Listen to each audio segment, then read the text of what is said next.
One of our bid directors taught me this when I first joined, and says it to all of our customers. If you've got to work out if they're winnable, deliverable, and then profitable when you look at an opportunity, which is difficult to do at a glance, but let's assume you're in the kind of depth of the process. Assuming that we are in a greenfield environment and everybody that bids is going in on level pegging and we don't have any pre-engagement,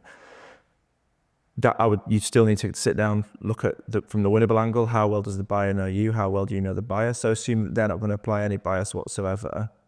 How well do you know them? If you had to sit and write what they're really looking for, not necessarily even in solution, but what are their values? What are the initiatives that you can tie into?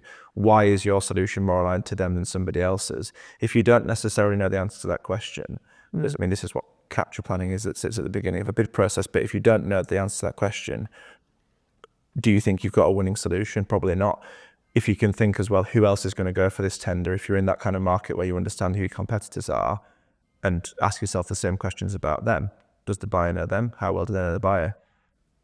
Working out that kind of matrix of, well, if I were to evaluate this now, where would I actually sit? I think if you're looking at those large single award tenders, and you again look at the incumbent, if the incumbent's a huge multinational technology company, best will in the world, is your startup going to take that contract from them? Yep. Are they going to undercut you massively on price on the bid?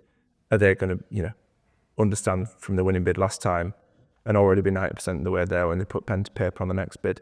Understanding that kind of dichotomy,